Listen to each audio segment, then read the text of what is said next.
Halo guys, ketemu lagi dengan kita BGMIPU. Apa kabar kalian semuanya? Semoga dalam keadaan sehat-sehat aja ya. Ya, makasih yang masih nonton di channel ini guys ya. Dan juga yang sudah subscribe, yang kalau like, kalau suka video kita, terus juga share. Makasih sekali lagi.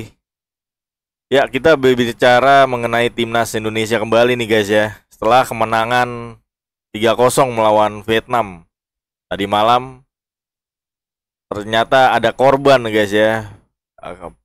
Pelatih Vietnam itu resmi dipecat atau mengakhiri kontrak ya tanpa pesangon.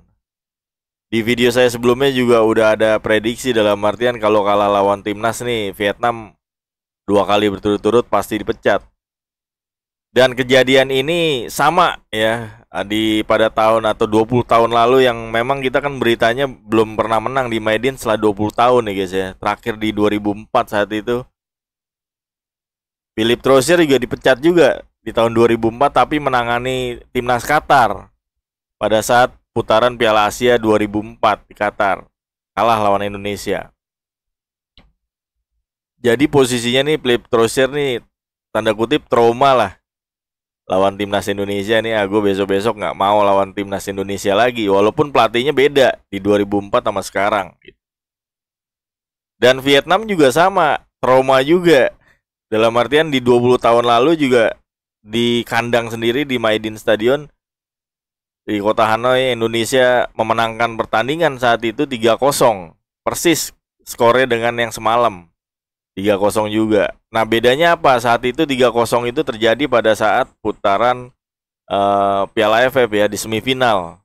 Indonesia saat itu dihuni oleh pemain-pemain setara atau selevel dengan pemain keturunan kita sekarang, guys. Sebut aja yang mencetak gol saat itu adalah Bua Salosa, ya, Ilham Jaya Kusuma, Elie Boy.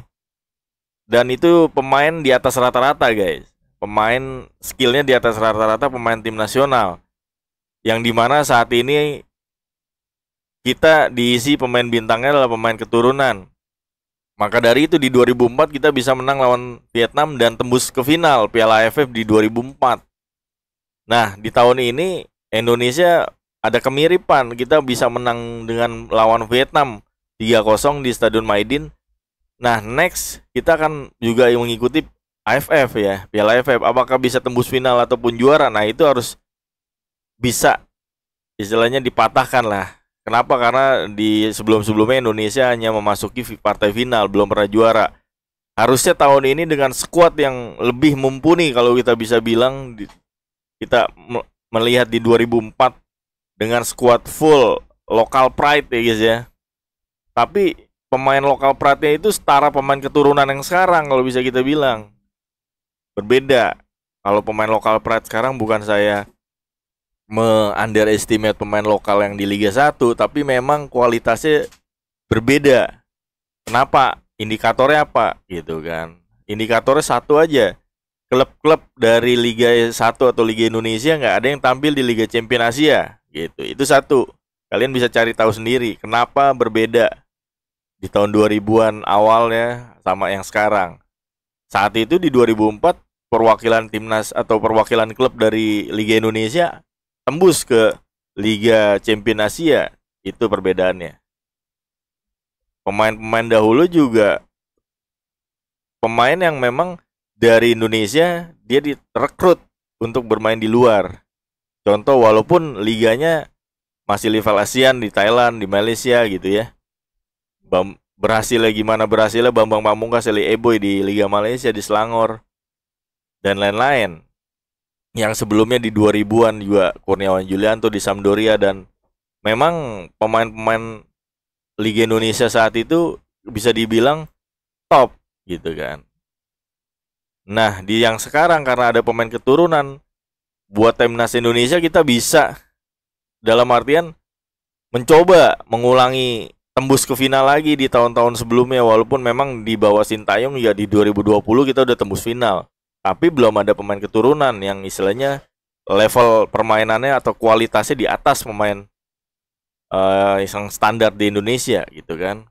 Kenapa mereka didatangkan? Ya itu tujuannya untuk bisa meningkatkan prestasi tim nasional dan juga menembus sejarah-sejarah dalam artian belum pernah di pegang atau belum pernah disenggol sama tim nasional Indonesia. Contohnya kita belum pernah ke fase grup putaran ketiga atau fase grup ketiga di kualifikasi Piala Dunia. Nah, ini sekarang terbuka lebar, guys.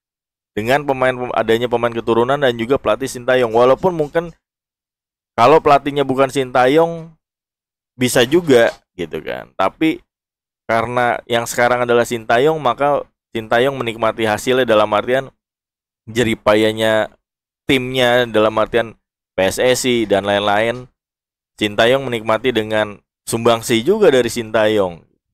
Ada yang bilang ini bukan Sintayong murni. Dan juga siapa yang bilang ini hasil kerja kerasanya Sintayong gitu kan. Dia sendiri bilang di konferensi pers, terima kasih buat pemain-pemain. Nah, salah satunya pemain yang bersumbangsi gitu. Dan juga menyadari kalau ini bukan prestasi kita aja sendiri, tapi memang ada orang-orang yang mungkin gaya main Sintayong gak disukai kali gitu kan. Karena apa? Dengan permainan seperti ini memang kita nggak melihat cara apa, misalnya tiki taka segala macam ya, gaya main passing dari depan, dari belakang ke depan, build up-nya rapi gitu segala macam. Sintayong bukan tipikal kayak gitu, guys. Kalau menurut saya. Kenapa? Karena pola yang dipakai adalah 5-4-1 atau 5-3-2, itu formasi defensif. Kalau kalian tahu timnas Italia dengan formasi seperti ini adalah mengadakan serangan balik. Kalau kalian lihat gol timnas Indonesia pada saat semalam melawan Vietnam, gol-gol yang dicetak adalah gol dari serangan balik atau gol yang secara cepat dilakukan gitu. Bukan yang main 1-2 lambat dari belakang ke depan terus gol segala macem. Kalian perhatikan aja gol-golnya tim nasional Indonesia di bawah asuhan Sintayong. Golnya cepat dari belakang ke depan misalnya, atau dari tengah ke depan, itu golnya cepat. Dan Sintayong mencari pemain-pemain yang model seperti ini gitu, gaya-gaya main yang disukai sama dia gitu. Jadi kalau kita berkeinginan permainan atau permainan tim nasional Indonesia cantik gitu ya, selama pelatihnya Sintayong, menurut saya jarang terjadi kalau lawannya selevel atau lawan tim nasional di atas kita levelnya. Tapi kalau di bawah level kita mungkin bisa. Itu aja, itu satu. Yang kedua, ke depan bagaimana? Apakah bisa terjadi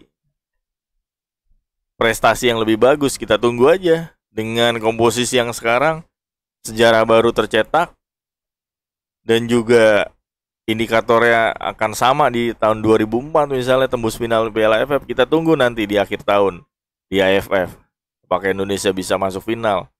Apalagi ada penambahan pemain-pemain yang berkualitas nanti, kita tunggu aja, guys. Jadi seperti itu kemiripan Indonesia, timnas Indonesia di tahun 2004 dan 2024, dan juga korban yang terjadi, ada korban juga, dan juga prestasi saat ini banyak sejarah yang udah dicetak oleh Sintayong. Jadi tetap dukung terus tim nasional Indonesia, dukung terus PSSI dan Sintayong dengan program-programnya untuk memajukan tim nasional.